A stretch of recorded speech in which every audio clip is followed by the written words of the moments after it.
안녕하세요. 뉴스반장입니다. 이동관 방송통신위원장의 탄핵 소추안이 보고되자 위원장은 서둘러 얍삽하고 재빠르게 사의를 표명하고 톡꼈습니다. 윤석열 대통령은 이 사의서를 받자마자 잠시의 망설임도 없이 이를 수용했는데요.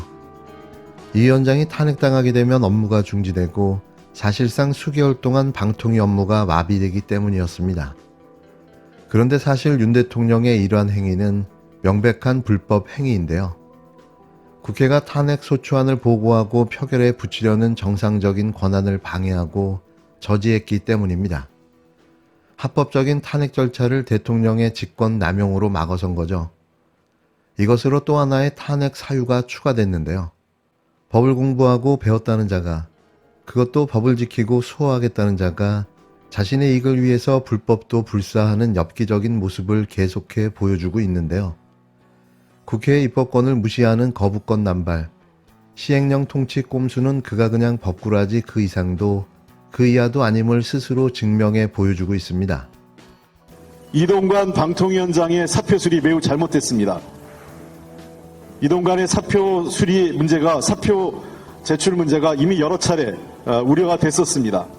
마치 일부 언론에선 우리가 모르고 있었던 것처럼 얘기하는데 이미 저희가 알고 있었고 우려하고 있었던 내용입니다.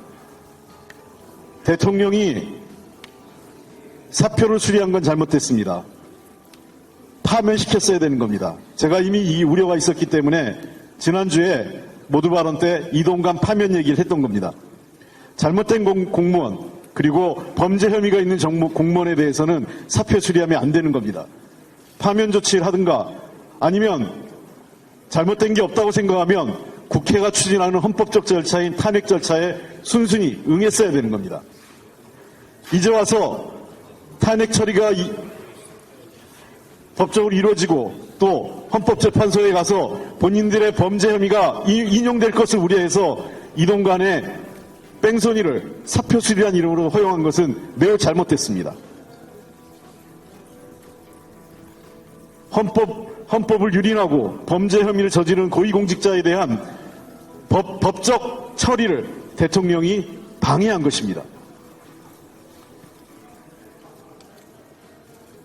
분명히 경고합니다. 방통위원장 어떤 사람이 오든 이러한 독임제 행태 스스로 정부도 인정했습니다. 2인 독임제 형태의 결정은 다 위법한 형태이고 또다시 중대한 결정을 한다면 제2, 제3의 이동관 모두 탄핵시키겠습니다. 제대로 된 방통위원장을 보내시기 바랍니다. 저는 분명히 말씀드립니다. 대통령의 임명권이 있다면 국회는 그에 대한 정당한 탄핵권을 갖고 있기 때문에 또다시 이동관이 했던 방식대로 하는 방통위원장 보낸다면 그대로 자시하지 않겠습니다. 그리고 한마디 더 한다면 법사위 이대로 넘어가지 않겠습니다. 무려 법사위에 결의된 법안이 500건이 넘습니다. 이러려고 법사위원장을 달라고 했습니까? 국회 운영을 제가 지금 10몇 년께 했지만 이런 법사위원장 그리고 이런 여당 처음 봤습니다. 민생법안 누가 더 시급합니까? 물론 여야가 없습니다. 민생법안에. 그러나 국정운영의 책임은 여당이 더 있습니다. 여당이 앞장서서 국회 파행을 막고 정상적인 법안 처리에 나서야 되는데 도리어 입법을 막고 법사위를 파행시키는 이런 행태가 어디 있습니까? 국민에게 분명히 요구합니다. 법사위원장과 국민의힘은 이번 사태에 대해서 공식 사과와 함께 재발 방지 약속을 해 주십시오. 그리고 다음 주에 예정된 대법원장 인사청문위원장이 김도읍 위원장입니다. 저희들은 수용할 수 없습니다. 교체해 주시기 바랍니다. 교체 안 된다면 대법원장 인사청문위원회 정상적으로 가동 안 될 겁니다. 저는 이번 이동관 먹튀 사태를 보면서 왜 민주당이 한동훈 법무부 장관에 대한 탄핵을 밀어붙이지 않았나 하는 의구심이 조금은 해소됐는데요. 이동관 위원장이 하는 꼬라지를 보니 민주당은 한동훈 장관에 대한 탄핵안을 발의하면 한동훈도 바로 사퇴할 것이라는 예상을 이미 한 듯합니다. 그렇게 되면 한 장관이 야당의 탄압을 받았다는 명분만 얻게 되고 아무런 피해도 없이 총선에 출마할 수 있게 되는 건데요.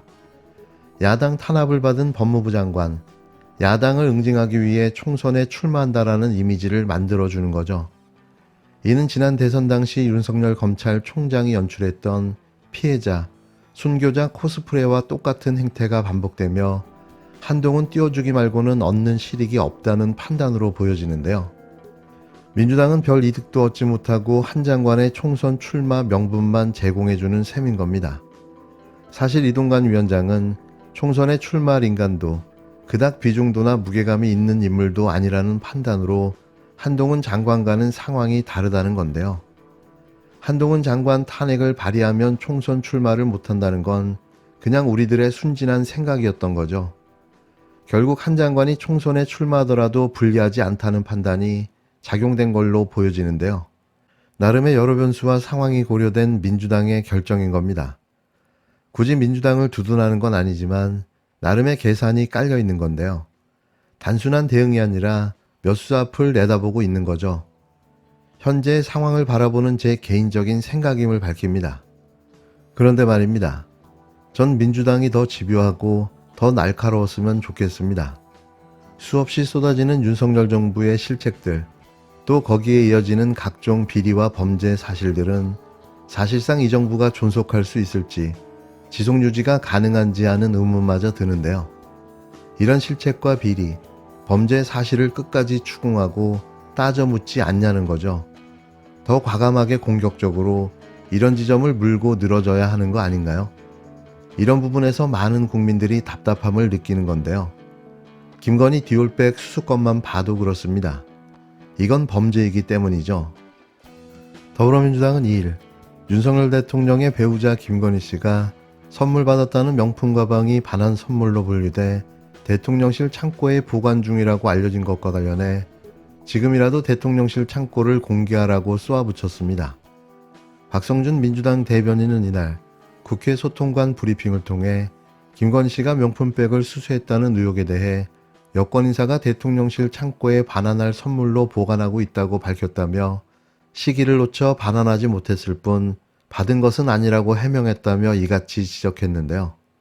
박 대변인은 실제로 반환 선물 창고가 있느냐, 눈 가리고 앙하려는 억지 변명에 기가 막힐 노릇이라며 김 씨가 실제로 명품백을 받았다면 이는 청탁금지법 위반은 물론이고 뇌물죄도 성립할 수 있다고 강하게 비판했습니다.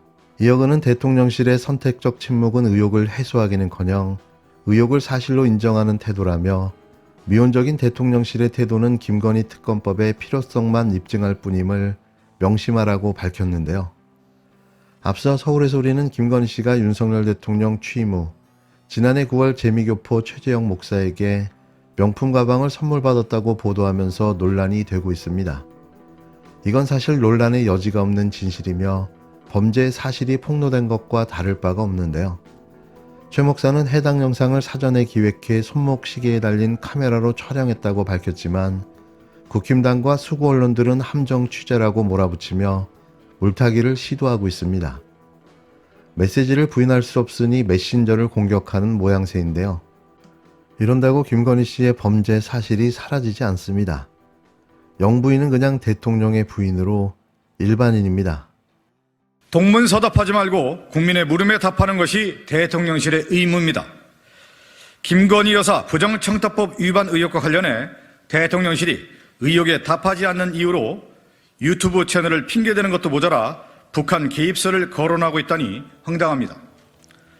언론 보도에 따르면 대통령실 관계자가 최 목사의 북한 방문 이력을 언급하며 서울의 소리가 어디서 공작금을 받았는지 알아야 한다고 했다고 합니다. 함정 취재나 북한 개입설을 주장하며 얼버무린다고 해결될 일이 아닙니다. 그런다고 김건희 여사의 명품 가방 수수 의혹이 사라지지 않습니다. 오히려 북한 개입설을 내놓을 정도로 최 목사가 문제 인사였다면 김건희 여사는 왜 만났는지, 명품 가방 선물을 가져오도록 왜 방치했는지 의혹만 깊어집니다. 대통령실의 영부인 경호 관리에도 허점이 있다는 것을 스스로 인정하는 꼴입니다. 김건희 여사는 최 목사를 만난 목적이 무엇이고 영상에 나온 명품 가방을 선물받아 소장하고 있는지 아니면 돌려줬는지 국민의 물음에 답해야 합니다. 또한 김건희 여사가 영상에 나온 것처럼 금융위원회 인사에 직접 개입했는지도 답해야 합니다. 그것이 대통령실의 의무입니다.